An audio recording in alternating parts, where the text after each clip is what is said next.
বলেন দেখে আসি বাংলাদেশ কত সুন্দর। এজন্য আমাদেরকে যেতে হবে কিশোরগঞ্জ জেলার নিকলি উপজেলার নিকলি বেড়িবাঁধে।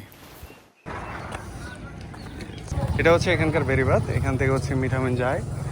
তো আমরা মিঠামইন যাব। তো আমরা এখানে নিকলির পাড়ে আমরা দেখাবো যে নিকলি আসলে কেমন।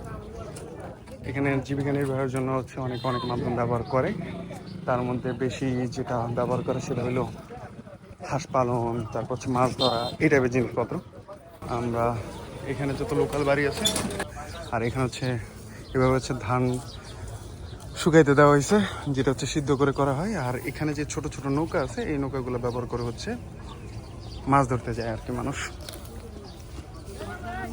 মহিলা মানুষ যারা আছেন তারা হচ্ছে প্রচুর প্রচুর, কারণ এখানে কিন্তু বেশি পানি নাই, এখানে কোমর পানি কোথাও কোথাও বা এরকম। কারণ এখানে যারা হচ্ছে গোসল করেন বা যারা করতেছে তাদের বা মাছ ধরতেছে, দেখলাম বেশি একটা পানি নেই, কিন্তু মানে দূরে কোথাও যাতায়াত করতে হলে তাদের এরকম ছোট ছোট নৌকা আছে যেটাতে এখানে যাচ্ছে।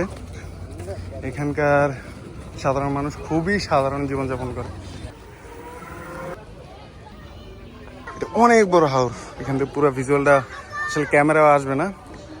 আর সবচেয়ে বড় কথা কি জানেন, এইসব সৌন্দর্য আপনি কখনোই ক্যামেরা বন্দি করে মানে মানুষকে বোঝানো যায় না আর কি। এত সুন্দর এরিয়া এটা, আলহামদুলিল্লাহ। আর এরা স্কুল থেকে হচ্ছে ফেরত যাচ্ছে বাড়িতে, বাড়ি সবারই আশেপাশে। এখানে হাওরের এই পাশটায় হচ্ছে গাছ আছে, তাই মাঝে মাঝে কিছু জায়গায় ছায়া। আর বাকি যে এরিয়াতে আছে এই সাইডটা পুরোটা হচ্ছে রৌদ্র, তাই এখানে হচ্ছে সৌর বিদ্যুতের প্যানেল করা হয়েছে, লাইটের আলোটা যেন পায় আর কি। আর ওই দূরে হচ্ছে মাছ ধরতেছেন সবাই, মাছের ধরার জন্য হচ্ছে পাতা হবে। এখানকার স্থানীয় পদ্ধতিতে বাঁশ দিয়ে তৈরি করা ফাঁদ দিয়ে হচ্ছে এখানে হাওরের মাঝে মাছ ধরা হয়। এখানকার বাচ্চাদের জীবন অনেক উচ্ছ্বাসে কাটে। এটা এখানে আসার পর আমি খুব ভালোভাবে এটা উপভোগ করতে পারছি। সবাই একসাথে হচ্ছে গোসল করবে এবং যত প্রকারের মজা আছে সব একসাথেই ওরা এই হাওরের মাঝেই কাটায়। এখানে তাদের যে কষ্ট আছে, দুঃখ আছে, সব কিছু তারা একসাথে থাকলে ভুলে।